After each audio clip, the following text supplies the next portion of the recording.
Hello everyone, my name is Ye Chen. This presentation is a summary of my Higher Education 580 Practicum course in the Higher and Secondary Education program at ASU. In the spring 2018 semester, my Practicum supervisor was the Assistant Director of Leadership and Development, Dr. Corey A. Shapiro, in University Housing at ASU. In this presentation, I'm going to cover the following 5 parts: my learning experience at the Practicum site, my Practicum in-person class learning outcome, previous courses related to my Practicum, the program, competencies and possible ideas of my applied project in the Higher Ed Master Program. Before spring break, I have worked intensively on planning summer training for newcoming and returning professional staff and student staff for the 2018 to 2019 academic year. After the spring break, I had the opportunity to shadow some of Dr. Corey's routine meetings, such as the Residential Life New CA assignment, the NCUR 2018 Advisor and Conference Chair meeting. The first task was to plan fall 2018 professional staff training. Starting off, I analyzed the survey given out to last year's professional staff training attendance. It was a 12-day training for new community directors, and at the end of each day, a feedback survey was sent out to them. I then sorted my analysis into positive and negative parts for each day and discussed with Dr. Corey on making relevant adjustment to this year's training sessions each time we meet. After 12 days analysis were all adjusted, he presented our first draft to his supervisor for approval and suggestions for further changes. This task helped me gain a deeper understanding of the trainings necessary for a new community director to become successful. Similar to professional staff training, I analyzed the feedbacks for CA trainings last year. Unlike professional staff training, community assistant training also only has one summary survey, but covers all parts of the several days of intensive training. Through this task, I have gained some great insights about how long a session should be to effectively attend the audience attention, what sessions should only be mandatory for new CAs instead of returning CAs, and what do students expect the most from the training. I spent the third part of my training planning task on the specific day of Kickstart, which is one day during student staff training when all professional staff and CAs gather together for a whole day of team building and workshops. The same procedures were applied in analyzing and making changes to this day, and I'm very proud of my constructive advice, including customer service representatives from the student service office where I work as a professional staff into this day of community building. My idea was appreciated and promised to be implemented. After spring break, I shadowed a few meetings with Dr. Corey. I witnessed the intensive use of Excel sheet and other housing-related systems in the meeting of Residential Life New CA assignment and decided not to pursue an occupancy manager position as my professional job after graduation. I also had the chance to be part of the NCUR Advisor and Student Chairs meeting.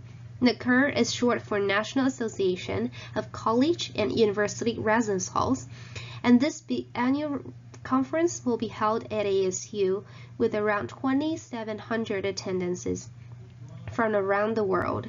Therefore, the entire department is very thrilled about it. I will be volunteering at some of the sessions for the conference during the summer. Therefore, the backstage and planning knowledge behind it would definitely help me know my volunteer job better. There were 4 in-person class meetings in the Practicum course, each being very informative and helpful. One great lesson I would like to reflect upon is competencies I have gained through Practicum. I have gained the competency of assessment, evaluation, and research, since the majority of my tasks was analyzing. I learned equity, diversity and inclusion through the training planning as well, because it was a major question in the survey of how well equity, diversity, and inclusion were included into everyday session. One of the values I got to realize about student affairs is the bonding of student and professional staff. According to the feedbacks given by CAs, one of the CA training sessions behind closed doors is a great example of using human and organizational resources to solve conflicts. So far, I have taken 3 courses: Student Development Theory, Leadership in Higher Education, and Law of Higher Education.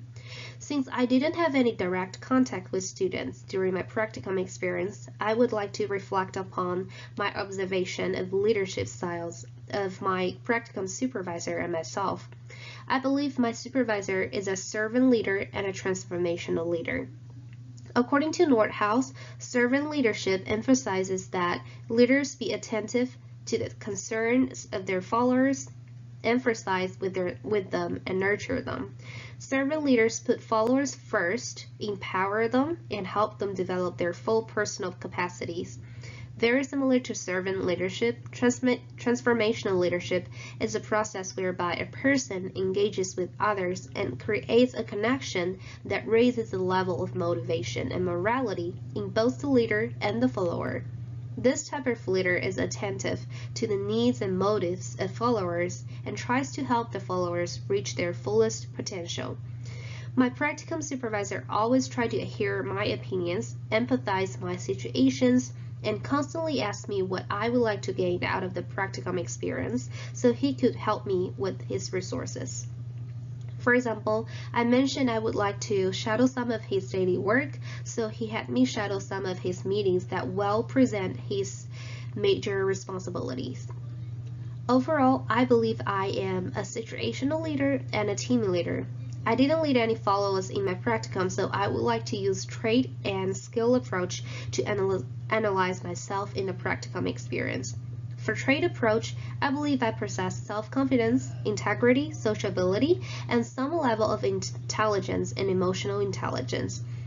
With skills approach, I'm at the bottom level of management, supervisory management with high technical skills, high human skills with middle conceptual skills. I have improved my conceptual skills greatly at my practicum side, where I need to categorize the values exemplified in each training sessions for both professional staff and student staff training. An article, A Competency-Based Approach to the Master's Degree Preparation of Higher Education Professionals, written by Dr. Ott and several other scholars. A few specialized skills were listed. I have gained several of them through my practicum course. For example, I learned how to identify training planning problems within university housing by analyzing feedbacks from previous surveys. I practiced innovating new ideas into training planning, such as rotating lunch groups and including student workers in another housing office to build stronger departmental connections. I developed efficient communication skills with colleagues, collaborative training with other departments such as Sun Devil Dining and counseling services. I've also gradually become to understand the importance of critical self-reflection. Throughout my practicum practice, I have brainstormed some potential topics for my applied project. The first one is training efficiency for residential life staff. I have almost worked the entire semester on planning training for residential life staff, but our job is mostly based on the feedbacks on staff from last year's training. I wonder what are other ways to improve fundamentally the training efficiency. The second topic is professional development opportunities for university student workers. In the survey sent out to community assistants, there was a question: would you consider student affairs as your career? While only a tiny portion of them said yes, there is a possibility that they will become great student affairs professionals since they have great living experience with students. In that case, professional staff need to consider helping them further explore this area. For those who do not consider this a career, follow-up questions could be asked, such as how much they know about this profession and why they're not interested.